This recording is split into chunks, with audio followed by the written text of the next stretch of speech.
Exactly. Hit that caffeine. All right, here we go. Hey, truth be told, Captain Ron here for Tony Sweet, and we are at the 2019 UFO Congress. And Rebecca Hardcastle Wright's been kind enough to sit down and talk with me for a minute. She, among go ahead, you can go. Many other things, she's a leading expert in consciousness and extraterrestrial contact. She's the founder and director of the nonprofit Institute for Exoconsciousness. That word which was given to you, let's start right there. Isn't that mean that we all have the ability to have contact with ETs? That's exactly what it means. Interview's over. I've got this one nailed. We at the Institute believe that humans have an innate ability, it's part of our consciousness, we have an innate ability to connect, communicate, and co-create, most importantly, with extraterrestrials and multidimensionals. That's just so all of the members of your group and yourself are all contactees. Yes, we are all what we term exoconscious humans. Exoconscious humans, okay? So what that means is that we are experiencers. It could be of a multidimensional nature, like an angelic being, or it could be an extraterrestrial type being, but that we have engaged and been contacted and communicated with these beings long enough that we are now able to consciously have contact. You mean it's initiated from you as opposed to being initiated elsewhere? Oh, Well, that's it incredible. kind of goes two ways, but we can initiate contact, and we expect to have a response. Now, I have not heard much about that. I've heard these guys that can summon the UFOs, Yes. but I have not heard about the actual contact. Yes. And you're able to summon. That's incredible. And just to be, and it takes time. It's not something that happens overnight, because a lot of times contact happens and it just gets dumped in our unconscious. So we don't remember, or we Right. have like little Screen memories or snapshots, nonsense, right. or Yeah. maybe unsettled feeling in our stomach. But what we as exoconscious humans have been able to do is take that experience and literally integrate it into who we are as humans. So the human is the key word, not extraterrestrials or multidimensionals. The key word is human. So who are we now as an exoconscious self? How has that ability within us to be conscious and manifest that, how has that changed who we think we are and how we operate in the world, Yeah, and how we live our life?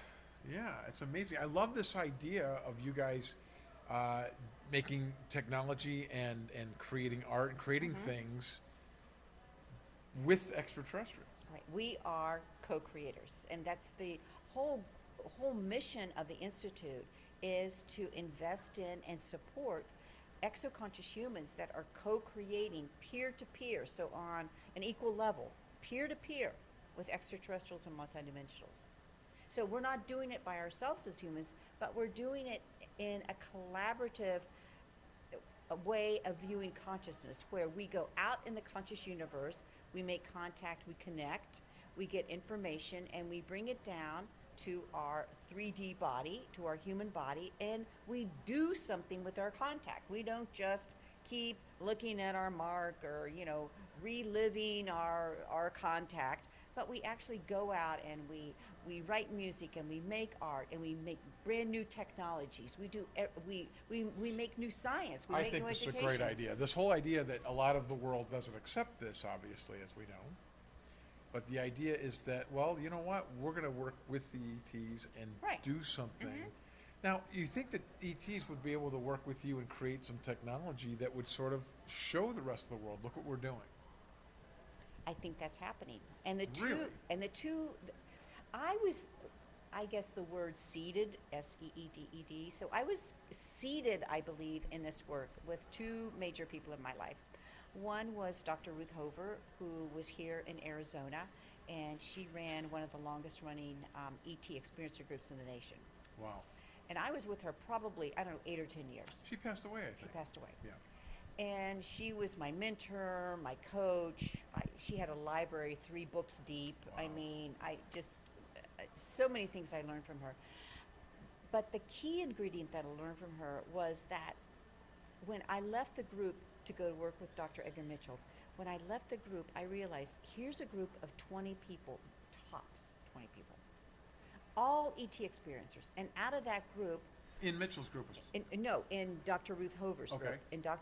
group, you know, multiple books, I don't know, 15, 20 books are written. People bring forth all kinds of medical technologies. And I'm thinking, 20 people? 20 people don't do that? You can get 20 people in a room and gather them maybe once a month. And, you know, they're not going to have that many books or that many, you know, inventions. It's just not going to I mean, statistically, it's not going to happen. Then I went through that. And then I went on from Ruth, and I moved to Washington, D.C. and worked with Dr. Edgar Mitchell. We worked in Quantrack. So Quantrack was his zero-point energy organization. Right. We were studying zero-point energy. I mean, this is brilliant. Zero-point energy, consciousness, and extraterrestrial presence. It's And he incredible. knew that you needed all three ingredients in order to have this move out into culture. So I'm working with him, I'm working with these scientists from all around the world, and guess what? ET experiencers start showing up with these amazing inventions. They live out in some hinterland of Idaho. And do they say that that's where they got it Yeah, from? Really? yeah. Now see, why couldn't somebody, it seems to me this could be definitive proof.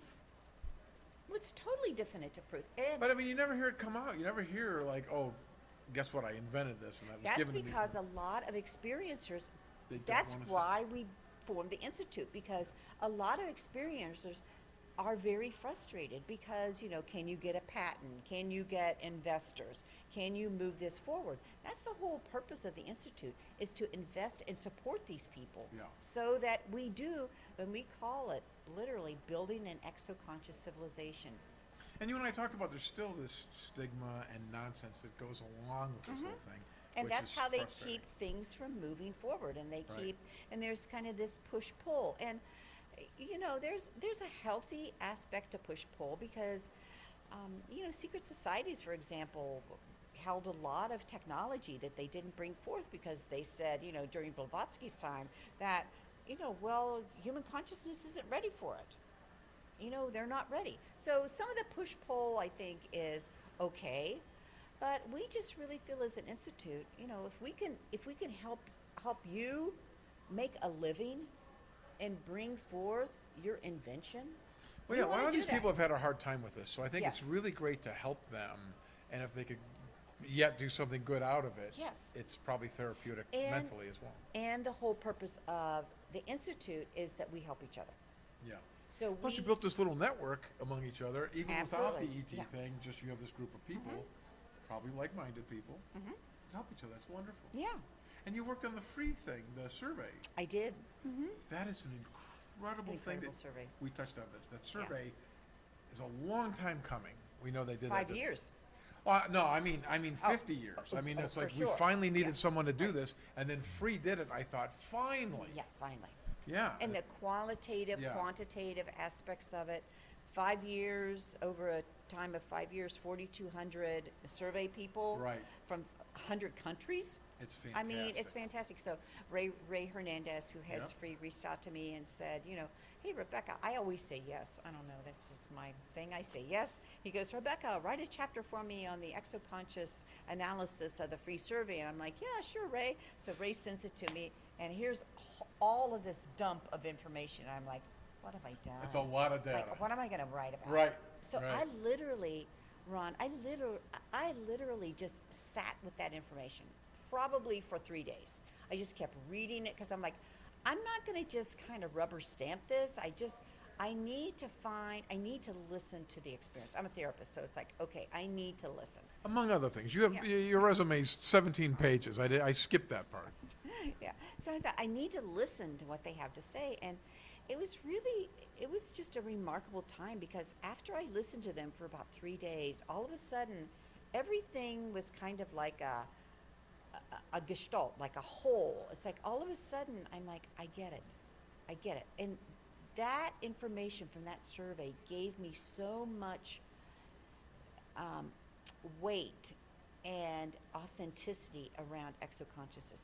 One of the things I came up with as a result of that survey was immediately I saw that we exoconscious humans are CE6. What's that mean? So Alan Hynek invented the first 3 close encounters. Right. That did you see Third the kind, craft? Did right. you communicate with the Touch. craft? Okay, yeah. And then Jacques Vallée came out with CE4. So for Jacques Vallée, it was how did your reality change? Like, and he was comparing this whole continuum of consciousness. Like, how did your reality change? And then Stephen Greer, CE5. So what's this craft? Am I calling the craft? Am I having this mutual? Well, he did call the Yeah, craft, yeah, supposedly. absolutely, He yeah. said- So I'm having this mutual communication with this craft, and all of a sudden, after reading the free survey, I'm like, what's really happening today is exoconscious humans, and they are CE6. And Interesting. that means that their self has, as a human, their self has actually become conscious of this phenomenon, and they are actually doing something with it. Interesting. Interesting. Do you think, you say that this is that we all have this ability. Mhm. Have you worked with people that want to contact ET and help them to do this? I have done that some, but not a lot. I've been more of a sounding board and a listener for people that have had contact. But Right. I do, sometimes it makes me, like people will come to me and it's like, I remember one man came to me and he said, I don't know, he was like in his 60s or something. He's like, I've been sitting in my backyard for 15 years waiting for them to show up. And I just kind of, you just want to say, maybe Get they're not going comfortable. to come to your, Right. yeah, maybe they're not going to come to your backyard, Maybe you need to go into your psychic intelligence. Maybe you need to learn about your intuition, and maybe you need to open yourself with other forms of enlightenment instead of sitting in your backyard Waiting for something to happen. waiting for something to happen. You need to go out and become proactive. Do you feel that consciousness happens in our brain, or do you feel that our brain is like a receiver that taps into the, collective unconsciousness, like the Yeah. Akashic record, if you will? Right. I think, as did Edgar Mitchell, I think consciousness is beyond the brain. It is, and Yeah, he one thought of the- that as well. Yeah, well, because he wrote the whole quantum hologram that the quantum field is bringing us information, and that's we're processing it. But I believe that we not only receive information in our brain, I think that we also transmit it, and beyond that, I think that we actually co-create it. So we actually go in and change it with our consciousness. Wow. What do you think the ET experience is? Do you think that it's physical beings from another star system coming here, or do you think this is the dimensional thing? I think it's both. Both? I think it's always been both, and I think just maturing as a species and as a culture. One of the things that I don't know, do you know much about star language? Very little. Okay. Well, star language, for example, it's spoken, but it's also written. So one of our projects at the Institute is called the Rosetta Stone. So it's talking about how we move star language mainstream, like the Rosetta Stone moved Sure. hieroglyphics. So some star language is written in hieroglyphics. So when you work with symbology, a symbology language system like a hieroglyphic, you have to use your consciousness where you can hold that symbol, and that symbol can have levels, dimensions of meaning, and they're all true. Wow. And they're all true. So that's why we talk a lot about exoconscious humans. We have multidimensional consciousness. So we can actually, when we go out into the field, we can pull information and assimilate it and bring it down into our 3D human body. And it's going to be true there, out in the field, but it's also going to be true here. It's interesting some of these people want to contact ET. People that aren't experiencers want to sometimes. I feel like they're still careful what you wish for, because maybe you're not ready for it, or you don't, right? It's got to be really hard. And I also think that sometimes you may not emotionally be ready for contact, but you have it in your blueprint. That's one of the things that came out of the Edgar Mitchell survey, was the real strength of co-creation. That so many people in that survey were co-creators. They initiated the contact. they knew that they had a co-creative agreement to Yeah. work with these beings. And it's it's our human responsibility to grow up and to emotionally be able to deal with it and not shut down and not go unconscious. Right, you're talking about working with them, like so. In general, or is there an overall message that ETs are giving to us that you think? Do you see a theme, an overall? Yeah, I Sometimes think part of people the theme what is that's part of the evolving the humanity, evolving human consciousness, because it's not, some people draw this picture of, I call it like a hierarchical structure of ETs, where there's these brilliant ETs and they just know everything, and then the next layer is down below hierarchically course we is the think that, 'cause they stupid can do more than- humans, right. the stupid humans. And I'm like, no, we are peer-to-peer co-creative beings that Yeah. are working together. And if we as an earth species who are genetically connected to them, if we're not progressing, they're not progressing. It's like in a family, you know, if you have one person in your family, then and they're not progressing, that is affecting you as a family. And that's no different. There's an entanglement there. Yeah, they were talking this morning that this is a natural thing, a normal thing, and it's just part of our evolution to work with them and interact with them. It's like a normal thing. This isn't some, they're way ahead of us. These are coexisting beings, which is sort of what you're saying. Yeah. Interesting. It makes a very different point of entry for people. I mean, if you have a hierarchical, I'm stupid, they're smart point of entry, that's not going to go anywhere. That's just going to shut down the entry, because why bother?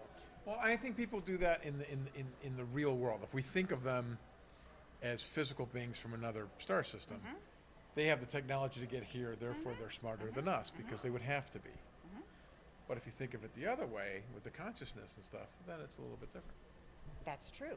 And I think a lot of, and it really when you think about consciousness science, and I've been in consciousness science for, I don't know, probably, 10 or 15 years, probably 15 years, not very long.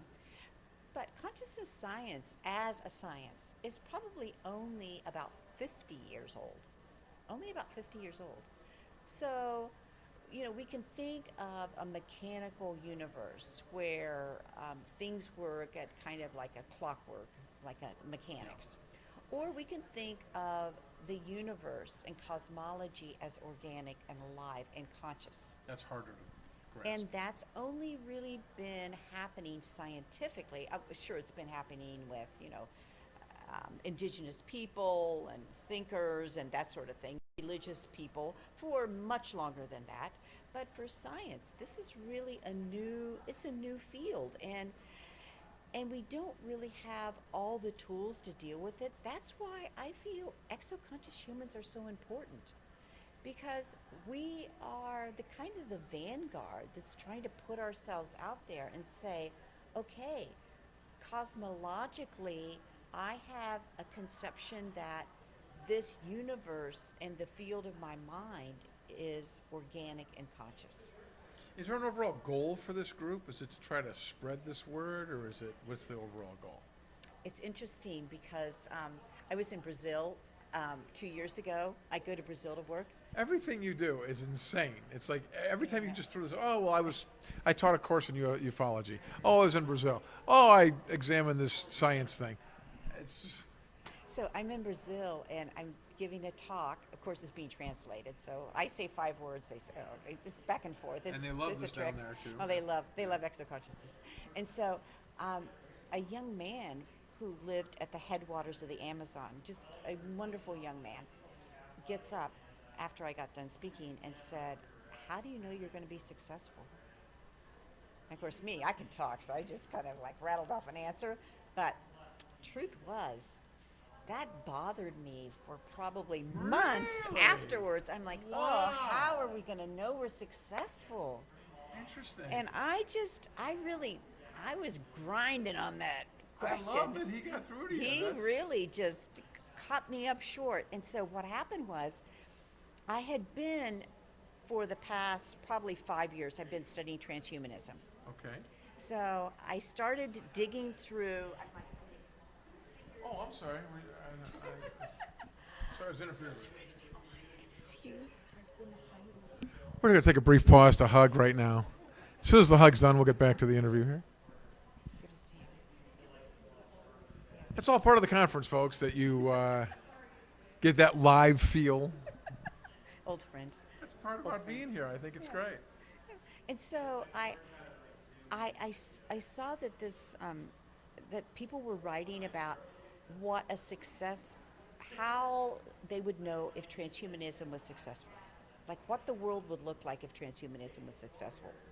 And I started reading their documents, and it truly, deeply inspired me to start to think in that way, like what would our culture look like if exoconscious humans and the exoconscious civilization was successful. Right, yeah, and so I'm writing a book about that right now. There you go. Why Yeah. not? So and I'm really contrasting the two and saying, this is what a transhuman civilization is going to look like, and we're all moving into it right now. Some are more aware than others, but it's happening. The rollout's going on. But like, what if this rollout went on? And what if they're really not that different? And what do we have to offer to maybe, for example, I just wrote a book recently, How Exoconscious Humans Guide Our Spacefaring Future. In her spare time, she banged out.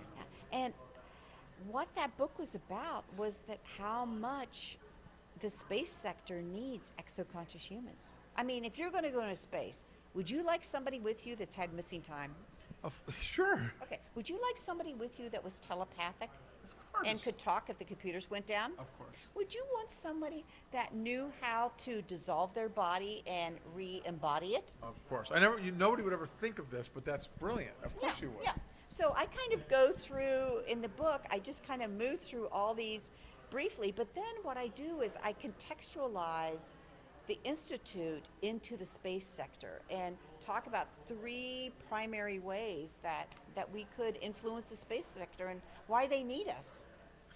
The stuff that you think about is so amazing. It's Like, fun. who would think? It's incredible that you think of these things. I really appreciate that you think about those things. I appreciate that you're writing books about it and spreading the word. Yeah. And thanks for coming on Truth Be Told and sharing Thank that you. with us. Truth be told, I appreciate this. This is Captain Ron for Tony Sweet on Truth Be Told here at the 2019 UFO Congress. See you later. It's awesome. Exactly.